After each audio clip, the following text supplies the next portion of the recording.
नहीं, जो इंटरव्यू था मैं यहीं पे इस कमरे में बैठा जब इन्होंने किया, एक उन्होंने बोला जी मैं अवॉइड कर रहा था इंटरव्यूज देने, लेकिन अब आ गया है क्योंकि पानी सर के ऊपर से निकल रहा है। तो कहा जी आप मत कराओ फिर एशिया कप, अगर नहीं होता है तो फिर ठीक है, फिर एशियन क्रिकेट काउंसिल खत्म। उन्होंने कहा जी ब्रॉडकास्टर करेगा नहीं, आपके उस तरह के रिश्ते नहीं है तो आप पाकिस्तान नहीं जा सकते।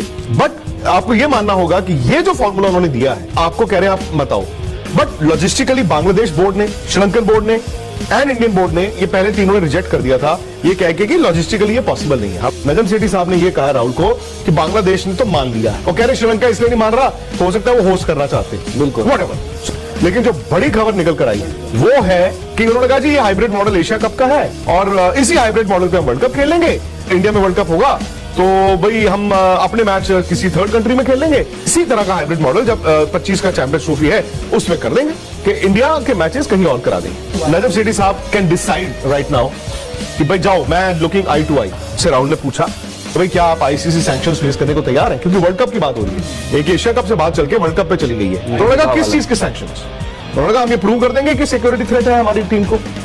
दो वजह हो सकती हैं जहां से आप आईसीसी टूर्नामेंट में किसी मुल्क में खेलने के लिए मना कर सकते हैं। एक, डिप्लोमेटिक रिलेशंस, जिस तरह रॉबर्ट मुगाबे की सरकार थी, 3 में और इंग्लैंड ने मना किया था, और 1996 सिक्योरिटी जो ऑस्ट्रेलिया और वेस्ट इंडीज ने मना किया। So PCB chief is on record as saying कि जी एश्योरेंस छोड़िए, हमारी तो सरकार ने मना कर दिया, हम तो इंडिया आ ही नहीं सकते। उन्होंने उसको एशिया कप से नहीं जोड़ा, बाय द वे उन्होंने तो थ्रेट ही कर दिया आपको कि हम नहीं आ रहे इंडिया में वर्ल्ड कप खेलने के लिए। बट मुझे लगता है कि right now I think Pakistan cricket board is biting more. वो तो वर्ल्ड कप की बात कर गए ना, वो थोड़ा आपको थ्रेट करने के चक्कर में आपने कहा जी हम नहीं आते वर्ल्ड कप खेलने, हमारी सरकार जो है वो इजाजत नहीं देगी। अगर उनकी सरकार इजाजत नहीं देगी वो एक डिफरेंट मौकिफ है, जैसे इंडिया भी यही कहता है कि जी हमारी सरकार इजाजत नहीं देती। बट आईसीसी इवेंट्स में इससे पहले पाकिस्तान आया है, तो उस दिन भी कहा था कि जब चैंपियंस ट्रॉफी 2025 में पाकिस्तान होगा, because it's an ICC event, India will have to go and India must go. Pakistan ये कमर्शियल वैल्यू जानता है कि हर आईसीसी इवेंट में जो एक मैच इंडिया और पाकिस्तान का होता है। अब जो मर्जी कहें, इंडिया को अगर आप टोटलिटी में देखें विश्व क्रिकेट में तो कोई दूर दूर तक नहीं है, आपका क्लाउड है, सब कुछ है। जो आईसीसी इवेंट होते हैं जिसमें ब्रॉडकास्टर भी इतना पैसा देता है और आईसीसी स्पॉन्सर्स भी आते हैं, तो India versus Pakistan game is right there. और आप फिर उन्होंने कहा जी अगर एशिया कप नहीं होता है तो ना सही, हम भी नहीं खेलेंगे। फिर सीधी बात उन्होंने कर दी कि वर्ल्ड कप इंडिया में हम खेलने नहीं आ रहे, हम वर्ल्ड कप इंडिया में खेलने नहीं आएंगे जी, हमारी जो गवर्नमेंट है वो अलाउ नहीं करेगी, तो जी हाइब्रिड कंट्री में, मतलब न्यूट्रल कंट्री में खेलेंगे।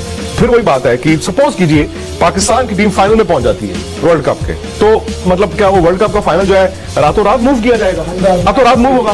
तो वो आई थिंक वो वर्ल्ड कप का जो आपको थ्रेटन कर रहे हैं, I don't think anybody is going to buy that. दूसरी चीज और जो राहुल ने पूछी, आप पूरा इंटरव्यू जरूर सुनिएगा जी। आपके मुल्क में यानी कि पाकिस्तान में इस वक्त जो हालात है इमरान खान की अरेस्ट के बाद, वो तो सिविल वॉर की तरफ आप जा रहे हैं जो हम टेलीविजन पे देख पा रहे हैं। तो कहा जी आपके इंडिया में भी राइट्स होते हैं, but I don't know India में इस तरह के सिविल राइट्स तो मैंने देखे नहीं। एशिया कप तो ठीक है, लेकिन अब मुझे तो लगता है लड़ाई थोड़ी ज्यादा हो गई, बढ़ गई है कि पाकिस्तान में ये जो वर्ल्ड कप नहीं आएंगे एक बड़ी बात की है। हालांकि वो जानते हैं कि वर्ल्ड कप में उनके पास कोई बार्गेनिंग टूल नहीं है। एशिया कप इस साल तो ऐसा लगता है कि गई भैंस।